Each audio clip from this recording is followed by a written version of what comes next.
Food Allergies by Paige Colosino, Katie Courtney, and Lindsay Porter.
In this case, we are dealing with a pediatric patient that presents with hives and shortness of breath.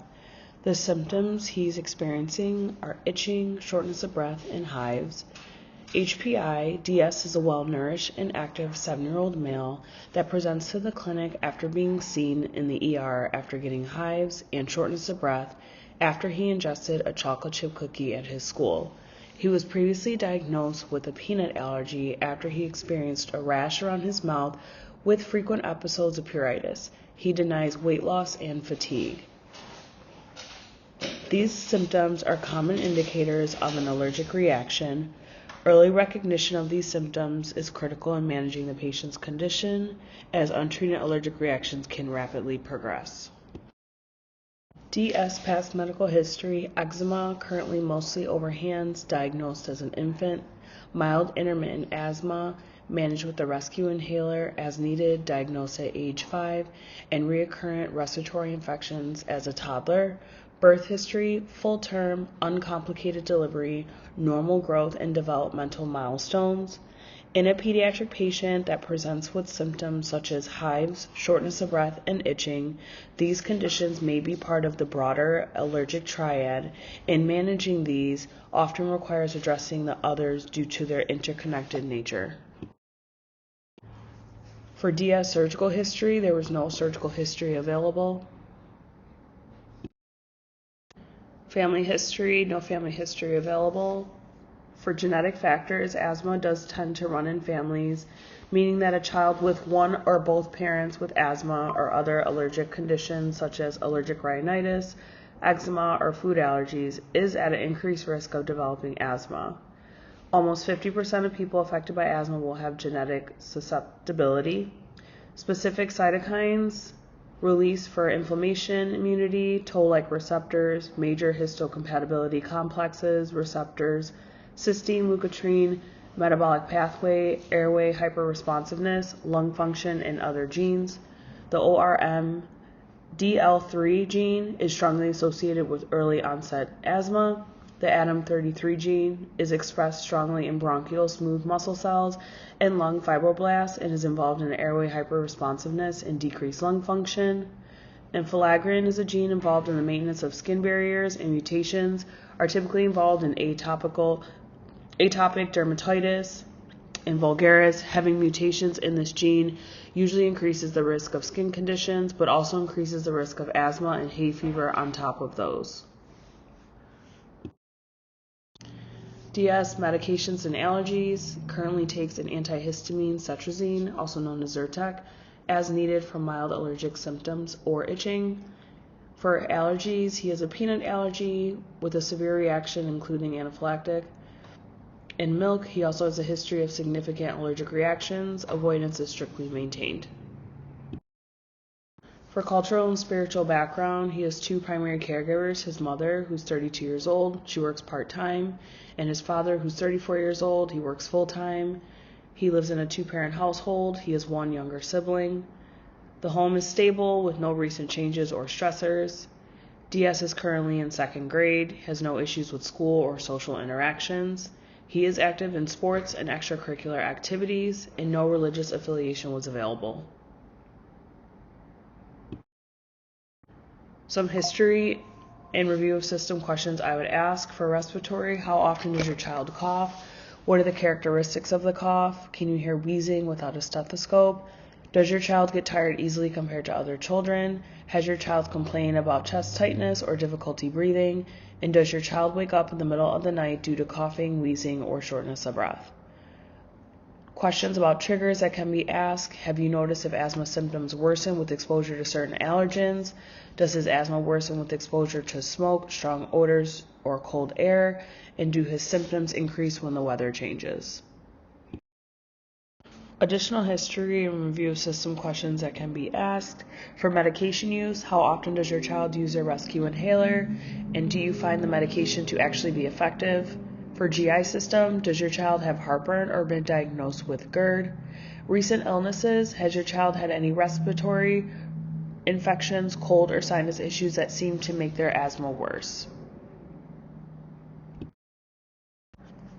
Probable focus physical exam findings, different pitches of wheezing, conditions associated with asthma such as sinusitis, GERD, and chronic otitis media, complaints of chest tightness and dyspnea, cough and wheezing at night or early in the morning, shortness of breath with exertion, reoccurring bronchitis or pneumonia, seasonal or continued patterns of symptoms, use of accessory muscles, and eczema present. What are food allergies?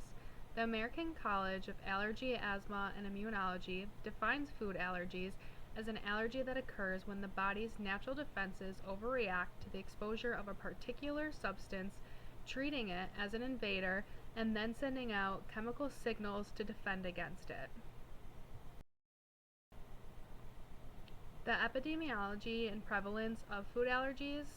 The most important things I started with is what are the most common food allergies, and those are milk, chocolate, eggs, soy, wheat, tree nuts, peanuts, shellfish, and fish.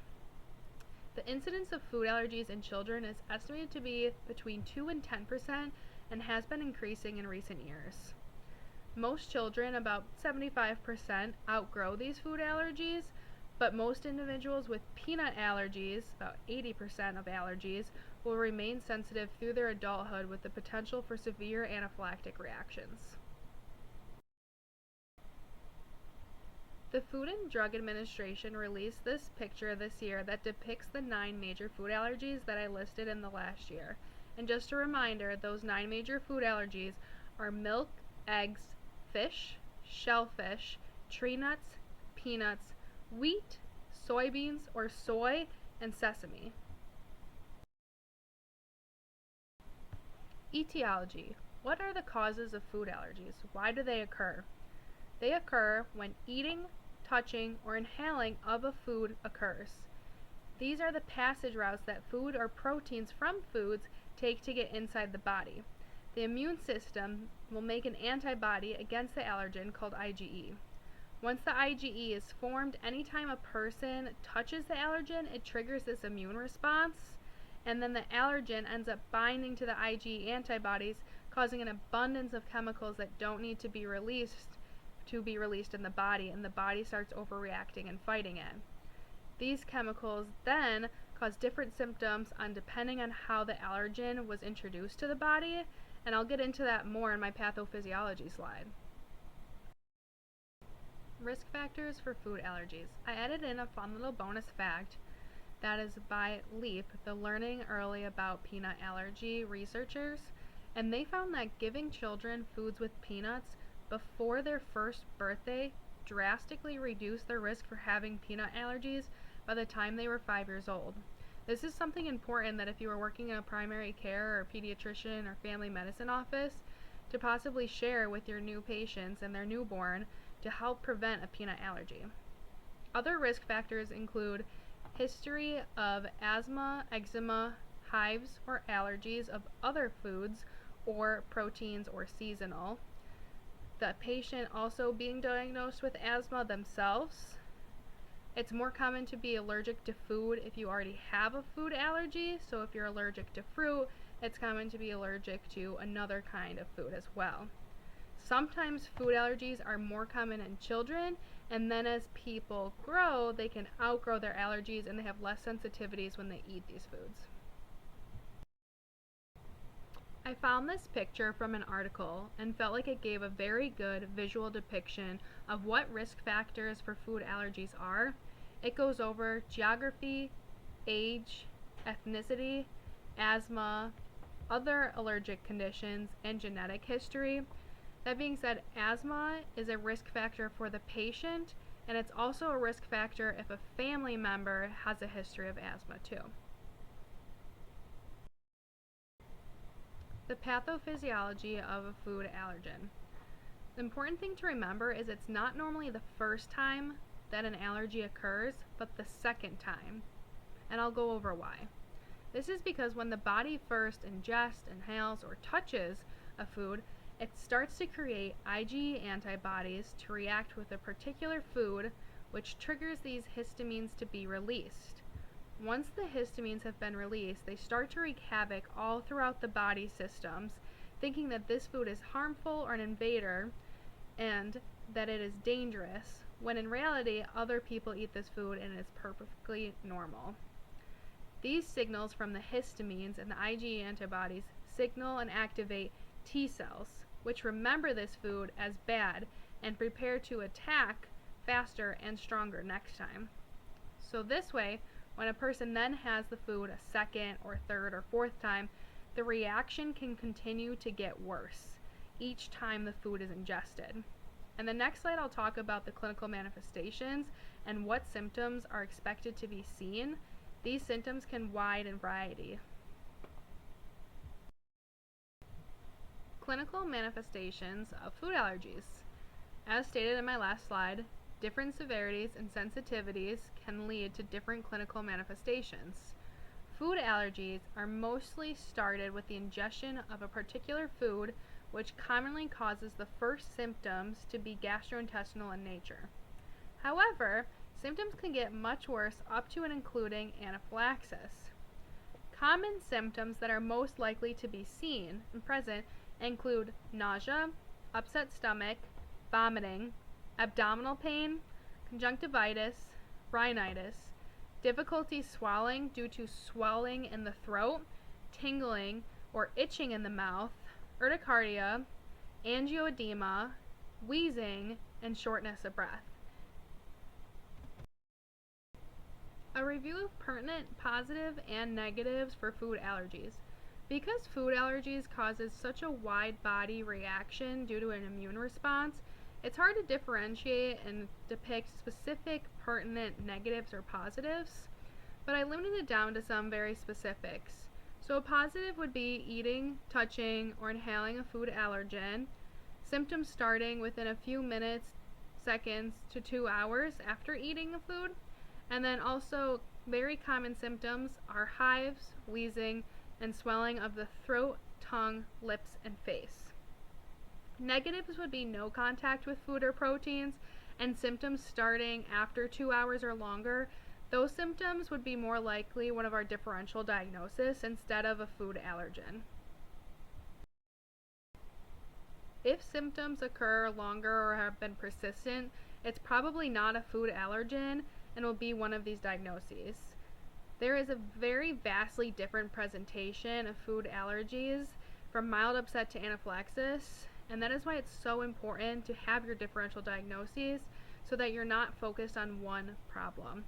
So differential diagnosis would include food poisoning, environmental or seasonal allergies, fictitious disorder, gyarditis, GERD, which is like acid reflux, esophagitis, esophageal mobility disorder, irritable bowel syndrome, a bacterial or viral gastroenteritis, lactose intolerance, or Whipple disease.